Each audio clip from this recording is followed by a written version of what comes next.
Do you know why some people live past 100 while others fade away soon after 70? The difference often comes down to a handful of small but deadly mistakes. Habits that seem harmless yet quietly eat away at your strength, heart, and mind. And if you're over 70, avoiding these 5 stupid things might be the most powerful choice you ever make. Growing old doesn't have to mean growing weak.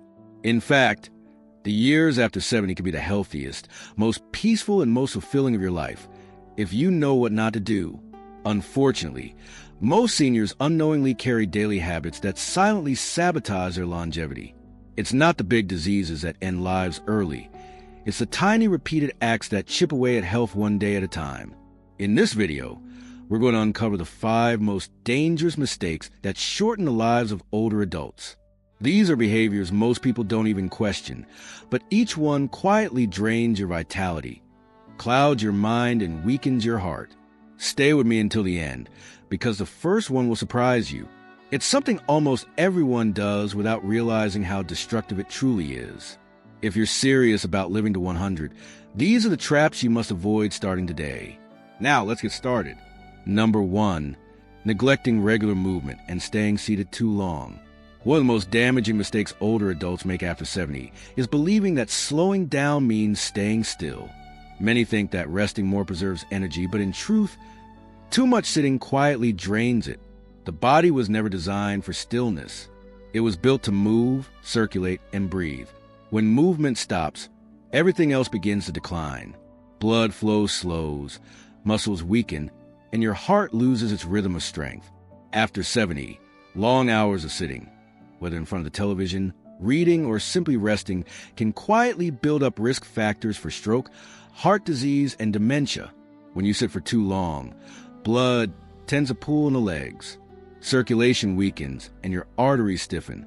Your metabolism slows down, your oxygen levels drop, and your brain receives less stimulation. The result: fatigue, confusion, and loss of balance, all of which accelerate aging faster than any wrinkle or gray hair. I once met a man named Paul, 78 years old, who spent most of his days watching sports and dozing in his recliner. He said, "I'm just taking it easy." But after a minor fall, doctors found his muscles so weak that even walking across the room felt exhausting.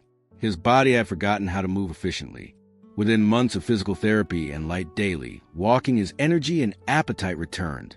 He didn't need more medicine. He needed motion. You don't have to run marathons to stay young. Just 20 minutes of steady walking, stretching your legs, or light gardening can reignite circulation and keep your heart strong.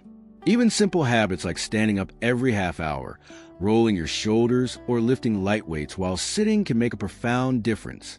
So if you want to live to 100, don't confuse rest with stillness. Rest heals. Stillness decays. Your body is a rhythm. Keep it moving and it will keep you alive. Number 2, ignoring hydration and relying only on thirst. Another silent mistake that shortens the lives of many older adults is waiting until you feel thirsty to drink water. After 70, the body's natural thirst signal weakens, meaning that by the time you actually feel thirsty, dehydration has already begun. This may sound trivial, but chronic dehydration quietly damages nearly every major organ, especially the heart, kidneys, and brain. When your body lacks water, your blood becomes thicker and harder to circulate. Your heart has to pump with more force. Your blood pressure rises, and your kidneys strain to filter toxins. Over months and years, this constant pressure wears out the cardiovascular system, leading to fatigue, dizziness, and even an increased risk of stroke. Older adults often underestimate how much water they need because their metabolism slows down. But the truth is your body still loses moisture through breathing, urination, and perspiration, even when you're sitting still. Combine that with common medications for blood pressure, diabetes, or arthritis that deplete fluids, and dehydration becomes a quiet daily threat. I once knew a woman named Margaret, 81 years old, who fainted one summer afternoon while gardening. She hadn't eaten much and thought she'd been drinking enough tea. What she didn't know was that tea and coffee act as mild diuretics. They pull more water out of your body. Her doctor later explained that her dizziness, confusion, and dry mouth were all signs of long-term dehydration. Once she began drinking more water consistently, her blood pressure stabilized, Her headaches disappeared, and her energy returned. The key is not to gulp down large amounts of water all at once, but to drink small, steady amounts throughout the day. Keep a glass of water within reach at all times.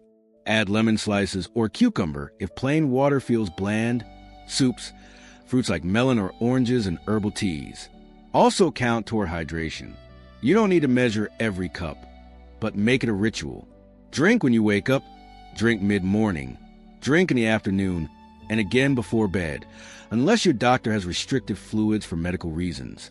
Hydration is one of the simplest, cheapest, and most effective ways to slow aging. It keeps your skin elastic, your joints flexible, your brain alert, and your heart steady. The difference between an exhausted body and a thriving one often begins with one glass of water. If you're still watching this video and finding these insights valuable, please comment number 2 below to let me know you're here. And if you haven't subscribed yet, I recommend you subscribe and turn on the bell so you don't miss any videos. Your support helps us continue creating good content to inform and inspire you. Now let's move forward. Number 3, refusing to manage stress and emotions properly. One of the most foolish things a person over 70 can do is to ignore stress, anger, or grief, pretending that emotions no longer matter. Many older adults were raised to tough it out, believing that strength means silence. But holding emotions inside is not strength, it's slow self-destruction. The heart, the brain, and even the immune system all respond to emotional pressure. When you bury feelings instead of processing them, your body keeps the score and the cost is high. Every time you experience tension, whether from family conflict, loneliness, or frustration, your body releases stress hormones like cortisol and adrenaline. These are meant for short bursts of survival, not long-term living. When they stay elevated day after day, they cause inflammation that damages the arteries, weakens the immune response, and accelerates the breakdown of muscle and bone. Many heart attacks, memory problems, and even digestive disorders in seniors are rooted not in age, but in years of suppressed stress. I once knew a retired teacher named Susan, 74 years old, who spent years pretending she was fine after her husband passed away. She kept busy, smiled for her children, and never talked about her sadness. But her blood pressure climbed steadily, her sleep deteriorated, and she lost her appetite. Her doctor finally told her, "Your grief has moved into your body." When she began attending a support group and expressing her emotions honestly, her blood pressure normalized and her energy began to return. The human heart doesn't age out of the need for expression. Talking, sharing, even crying, these are not signs of weakness, but of release. They signal to your brain that the danger has passed and it's safe to heal. Suppressing emotion, on the other hand, traps the body in constant alert mode. This is why so many people who seem calm on the outside carry silent exhaustion within. At this stage of life, peace isn't a luxury, it's medicine. Emotional clutter weighs more heavily than physical weight. If you want to live long, you must keep your emotional arteries as clear as your physical ones. Every unspoken resentment is a blockage, every grudge a clot. Clear them, and your energy will flow again. There's a reason centenarians around the world often describe themselves as lighthearted. They let go easily, laugh freely, and stay curious. They don't carry emotional baggage into tomorrow. You can't always control what happens to you, but you can control whether you carry it forward. The lighter you travel emotionally, the longer you go. Number 4, eating too little or skipping meals to stay light. One of the most dangerous mistakes older adults make is eating too little, believing that smaller meals mean better health. Many seniors say, "I don't get hungry anymore," or "I'm eating less to keep my weight down."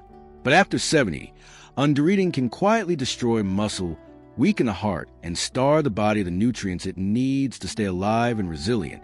When your body doesn't get enough fuel, it begins to draw energy from your muscles. Muscle loss, known as sarcopenia, is one of the main reasons older people lose strength, balance, and independence. It also weakens the immune system, making it harder to recover from illness. The irony is that many seniors think they're doing the right thing by eating light, when in fact, they're depriving their bodies of the protein, vitamins, and minerals that preserve longevity. Skipping meals also slows metabolism. The digestive system becomes sluggish. Your body temperature drops and your energy levels crash. When that happens, the brain suffers too.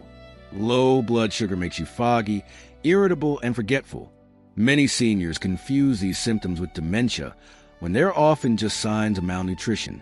I once met a man named Henry, 82 years old, who lived alone after his wife passed away. He said cooking for one person felt pointless. So he often had just toast and coffee for breakfast and a bowl of soup at night. Over time, he grew thinner, his face pale and his steps unsteady. A nutritionist later told him his protein intake was less than half of what his body needed. Once he began eating small but balanced meals, eggs, fish, vegetables, and whole grains, his strength returned and even his mood lifted. Food is not just fuel, it's information. It tells your body how to repair cells, produce hormones, and maintain brain function. Without enough nutrients, the body begins to shut down non-essential functions. First, skin elasticity fades, hair thins, wounds heal slower, and immunity weakens. Over time, this internal starvation ages the body from the inside out. Longevity is built meal by meal. Every bite is a vote for life or decline. So don't fear food, respect it. At 70 and beyond, nourishment isn't about weight control. It's about staying strong enough to keep walking, thinking, and living with dignity. If you're still watching this video and finding these insights valuable, please comment number 4 below to let me know you're here. And if you haven't subscribed yet, I recommend you subscribe and turn on the bell so you don't miss any videos. Your support helps us continue creating good content to inform and inspire you. Now let's move forward. Number 5, avoiding medical checkups and dismissing early warning signs. The final and perhaps most foolish mistake that costs many seniors years of life is ignoring medical checkups and brushing off early symptoms. Too many older adults believe, I feel fine, so I must be healthy or worse. I'd rather not know. But pretending something isn't wrong doesn't protect you. It only gives the problem time to grow stronger. After 70, the body becomes more delicate and diseases move quietly. High blood pressure, diabetes, and heart issues often develop without pain or obvious signs. By the time symptoms appear, fatigue, blurred vision, or dizziness, the condition may already be advanced. Early detection doesn't just add years to your life. It protects the quality of those years. A simple blood test or heart scan can uncover a silent issue long before it becomes fatal. There's also a psychological trap many fall into. Some think that visiting doctors too often makes you feel sick, or that tests are unnecessary expenses. But the truth is those few visits each year can make the difference between managing a condition and being consumed by it. Preventive medicine exists not to find disease, but to protect your independence. I remember a man named Edward, 79, who hadn't seen his doctor for over 5 years because he didn't want to hear bad news. One day, he collapsed during a walk. Later learning he'd been living with severe hypertension and early-stage kidney failure. With timely care, he could have reversed much of the damage. Instead, his delay cost him years of good health. Ignoring small symptoms, fatigue, chest pressure, frequent urination, or persistent cough is another deadly form of denial. These are your body's early alarms, quietly begging for attention. When you silence them with excuses, it's just old age or it will pass. You teach your body that its voice no longer matters, that neglect shortens more lives than most major diseases combined. Modern medicine isn't perfect, but it's a gift previous generations never had. Screenings for colon health, heart rhythm, bone density, and vision can catch problems before they turn serious. Even dental checkups can prevent infections that strain the heart. These small steps add up to decades of difference. And remember, your doctor is not your enemy. They are a partner in your longevity. Ask questions, bring notes, and never leave an appointment uncertain. Your body is a lifetime investment. Maintenance is not fear, it's wisdom. Longevity is not about luck, it's about attention. The people who reach 100 don't do it by ignoring their health. They do it by listening closely, consistently, and courageously to what their body is trying to say. Thank you for joining us today. We'd love to hear from you. Leave a comment below and share one thing you learned today and how you plan to use it in your life. Your thoughts are important to us, so don't hesitate to share them. Reading your comments gives us great motivation and encouragement. If you enjoyed this video and found it helpful, please like, subscribe, and share. Your support helps us continue creating good content to inform and inspire you. Thanks for watching, and we look forward to seeing you in the next video.